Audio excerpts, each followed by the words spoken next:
Almost ಸುಮಾರು 1,000 ಜನ ವಲಸಿಗರು ಸಿಕ್ಕಿದ್ದಾರೆ. ಬೇರೆ ಬೇರೆ ನಿಮ್ಮ ಆಫ್ರಿಕನ್ ಇರ್ಬೋದು, ಬಾಂಗ್ಲಾದೇಶಿಗಳು. ಆಮೇಲೆ ಇವರೆಲ್ಲನೂ ಕೂಡ ನಮಗೆ ಉತ್ತರ ಭಾರತದಿಂದ ಬರ್ತಾರೆ. ಸೊ ಇದರಲ್ಲಿ ಯಾವುದೇ ಕಾಂಪ್ರಮೈಸ್ ಇಲ್ಲ. ಈಗಾಗಲೇ ನಾವು BSF ಅವ್ರ ಜೊತೆ ಟಚ್ನಲ್ಲಿದ್ದೀವಿ, FRO ಅಧಿಕಾರಿಗಳ ಜೊತೆ ಟಚ್ನಲ್ಲಿದ್ದೀವಿ.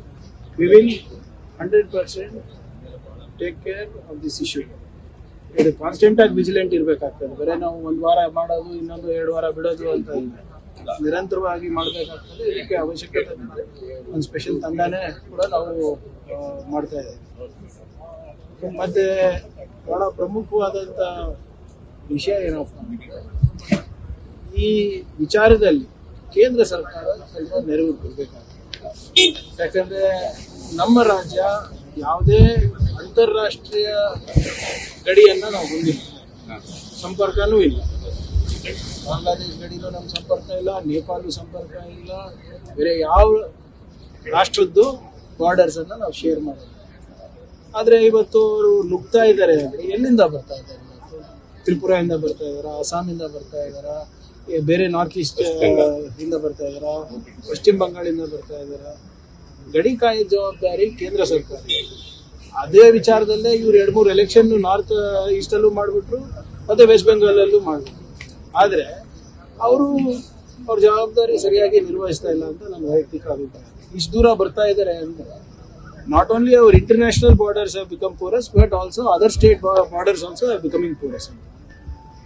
ಮತ್ತು ಇತ್ತೀಚೆಗೆ ಒಂದು ಹೊಸ ಟ್ರೆಂಡ್ ಪ್ರಾರಂಭ ಆಗಿದೆ ಸೋಷಿಯಲ್ ಮೀಡಿಯಾನಲ್ಲಿ.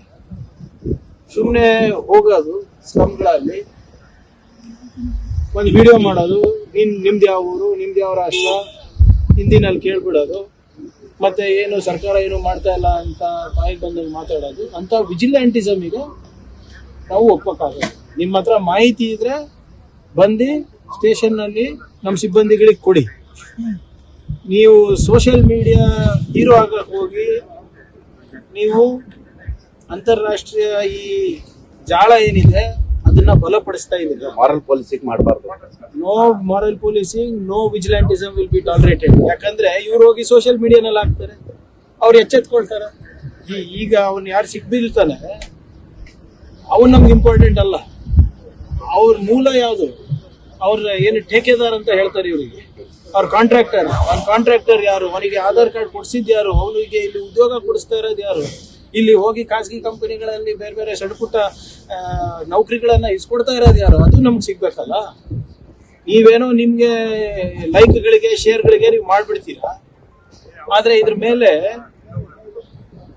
ಸೆಕ್ಯೂರಿಟಿ ಮೇಲೆ ಎಷ್ಟು ದೊಡ್ಡ ಪರಿಣಾಮ ಬೀಳ್ತೇವೆ ಅಂತ ಸ್ವಲ್ಪ ಜವಾಬ್ದಾರಿಯಿಂದ ಮಾಡಬೇಕು. ಸೊ ಇನ್ಮೇಲಿಂದ ಸೋಷಿಯಲ್ ಮೀಡಿಯಾ ಈ ಆಕ್ಟಿವಿಸಮ್ ಏನಿದೆ ಅದು ನಿಲ್ಬೇಕಾಗ್ತದೆ. ನಿಮ್ಮ ಹತ್ರ ಮಾಹಿತಿ ಇದ್ರೆ ತಂದ್ಕೊಡಿ ಪೊಲೀಸರಿಗೆ. ಈಗ ನೀವು ಪೊಲೀಸರು ಸರಿಯಾಗಿ ಮಾಡ್ತಾ ಇಲ್ಲ ಅಂದ್ರೆ ಗೊತ್ತಿದ್ರೆ ನಾವು ಮಾಡ್ತಾ ಇದೀವಲ್ಲ, ಅವ್ರಿಗಿಂತ ಜಾಸ್ತಿ ನಾವು ಹಿಡಿತಾ ಇದೀವಿ. ಅನ್ಫಾರ್ಚುನೇಟ್ಲಿ ನಮ್ದು ಪ್ರಚಾರ ಆಗ್ತಾ ಇಲ್ಲ. ಆಮೇಲೆ ನಾವು ಸೋಷಿಯಲ್ ಮೀಡಿಯಾನಲ್ಲಿ ಹಾಕಕ್ಕಾಗಲ್ಲ. ಇವೆಲ್ಲ ಹಾಕಕ್ಕಾಗ್ತದ? ನಾವು ಎಲ್ಲಿ ಕಾರ್ಯಾಚರಣೆ, ರಹಸ್ಯವಾಗಿ ಕಾರ್ಯಾಚರಣೆ ಮಾಡ್ತಾ ಇದೀವಿ, ಯಾರು ರಹಸ್ಯ ಕಾರ್ಯಾಚರಣೆ ಅಧಿಕಾರಿಗಳು ಯಾರು, ಅದೆಲ್ಲ ಹೇಳಕ್ಕಾಗ್ತದೆ. ನಾವು ಗೌಪ್ಯತೆ ಮೇಂಟೈನ್ ಮಾಡ್ಬೇಕಾಗ್ತದೆ ನಮ್ಗೆ. ಆದ್ರೆ ಇವತ್ತು ಇದೆಲ್ಲ ಏನ್ ನಡೀತಾ ಇದೆ, ನಿಮ್ಮ ಹತ್ರ ನೀವು ನಿಜವಾಗ್ಲೂ ಒಳ್ಳೆ ಪ್ರಜೆ ಇದ್ರೆ, ನಿಜವಾಗ್ಲೂ ರಾಜ್ಯದ ಹಿತಾಸಕ್ತಿ ಬಯಸ್ತಾ ಇದ್ರೆ, give us information, we will act. ನಮ್ಮ ಜೊತೆ ಕೈ ಜೋಡಿಸಿ, ಪ್ರಾಪರ್ ವೇ ಇಂದ ಮಾಡಿ. ಒಬ್ರಲ್ಲ ನಮ್ಗೆ ಬೇಕಾಗಿರೋದು, ನಮ್ಗೆ ಅವ್ರ ಮೂಲ ಮಠ ಏನಿದೆ, ಇವ್ರು ಯಾರು ಎಲ್ಲಿ ಬೆಂಗಾಲಿಂದ ಕರ್ಕೊಂಡ್ ಬರ್ತಾರೋ, ಡೈರೆಕ್ಟ್ ಬಾಂಗ್ಲಾದೇಶಿಂದ ಕರ್ಕೊಂಡ್ ಬರ್ತಾರೋ, ಅಸ್ಸಾಮಿಂದ ಕರ್ಕೊಂಡ್ ಬರ್ತಾರೋ, ಇಲ್ಲಿ ಬಂದು ಎಲ್ಲಿರ್ತಾರೆ, ಯಾರವ್ರಿಗೆ ಆಧಾರ್ ಕಾರ್ಡ್ಗಳು ಕೊಡೋದು, ಆ ಆಧಾರ್ ಕಾರ್ಡ್ ಮೇಲೆ ಯಾರವ್ರಿಗೆ ಉದ್ಯೋಗ ಕೊಡೋದು, ಯಾವ ಆಧಾರದ ಮೇಲೆ ಇವ್ರು ವೆರಿಫಿಕೇಶನ್ ಮಾಡ್ತಾರೋ ಅವೆಲ್ಲ ಗೊತ್ತಾಗ್ಬೇಕಲ್ಲ. So we are very particular about this and we are extremely serious about this. Statistics ನೋಡಿ ಈಗಾಗಲೇ ಕೆಲವು ಜಾಗದಲ್ಲಿ 1000ಕ್ಕಿಂತ ಹೆಚ್ಚನ್ನ ನಾವು ಆಗಲೇ ಹಿಡಿದಿದ್ದೇವೆ. ಅವ್ರು FROಗೆ ನಾವು ಹ್ಯಾಂಡ್ ಓವರ್ ಮಾಡ್ತೀವಿ ಅಷ್ಟೇ.